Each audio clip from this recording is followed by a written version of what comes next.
Assalamualaikum warahmatullahi wabarakatuh. Hai semuanya, berjumpa kembali bersama Bu Ria. Kali ini kita akan melakukan literasi dengan judul B.J. Habibie. Baharudin Yusuf Habibie merupakan nama lengkap dari B.J. Habibie.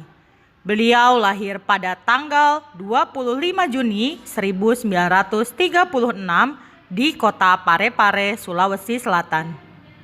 Presiden ketiga Indonesia ini menempuh pendidikan SMA di SMAK Dago, Kota Bandung pada tahun 1954.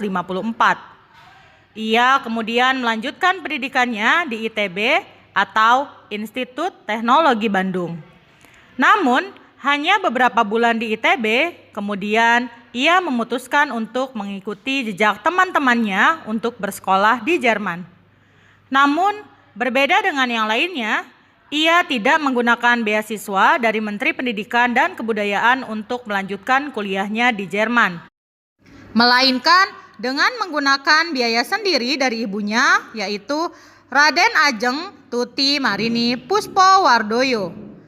Mengingat pesan Bung Karno tentang pentingnya penguasaan teknologi yang berwawasan nasional, yaitu teknologi maritim dan teknologi dirgantara di kala Indonesia waktu itu masih berkembang.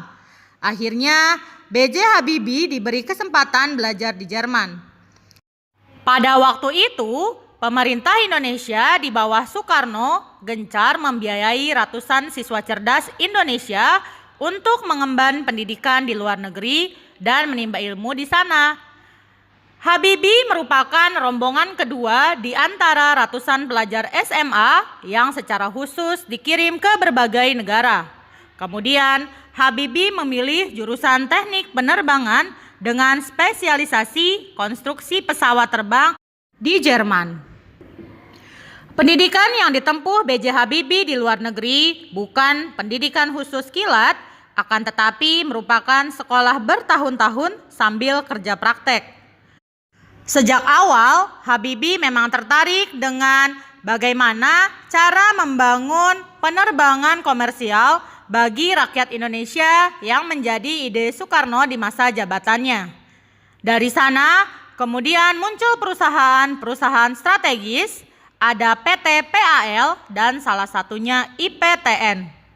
Kemudian, ketika B.J. Habibie sampai di Jerman, Habibie punya tekad untuk sungguh-sungguh di perantauan dan harus pulang membawa kesuksesan mengingat jerih payah ibunya yang membiayai kuliah dan kehidupan sehari-harinya. Beberapa tahun kemudian, di tahun 1955 di Aachen, 99% mahasiswa Indonesia yang belajar di sana diberikan beasiswa penuh. Hanya beliau yang punya paspor hijau atau swasta daripada teman-teman yang lainnya. Bagi Habibie di perantauan, musim liburan bukan liburan bagi beliau, justru menjadi kesempatan emas yang harus diisi dengan ujian dan mencari uang untuk membeli buku. Setelah masa liburan berakhir, semua kegiatan dikesampingkan kecuali belajar. Berbeda dengan teman-temannya yang lain, mereka lebih banyak menggunakan waktu liburan musim panas untuk bekerja, mencari pengalaman dan uang tanpa mengikuti ujian. Kemudian pada tahun 1960, B.J. Habibie mendapatkan gelar diploma dengan predikat cum laude atau sempurna yang rata-rata nilainya mencapai 9,5. Dengan gelar insinyur yang sudah dikantongi, kemudian membuat Habibie muda mendaftarkan dirinya untuk bekerja di Firma Talbot yang merupakan sebuah industri kereta api Jerman. Setelah itu, kemudian beliau melanjutkan studinya untuk mendapatkan gelar doktor di universitas lain. Kemudian menikah di tahun 1962 dengan Hasri Ainun Habibie yang kemudian diboyong ke Jerman. Hidupnya semakin keras di Jerman. Pagi-pagi, Habibie harus jalan kaki cepat ke tempat kerjanya yang jauh untuk menghemat biaya hidup, kemudian pulang di malam hari dan belajar untuk kuliahnya. Memang penuh liku, akan tetapi mendapatkan hal yang manis di akhir hidupnya dengan pulang ke Indonesia membuat pesawat Indonesia, kemudian menjadi Presiden Republik Indonesia. Habibie mempunyai kegemaran menunggang kuda dan membaca. Ia dikenal cerdas sejak duduk di bangku sekolah dasar.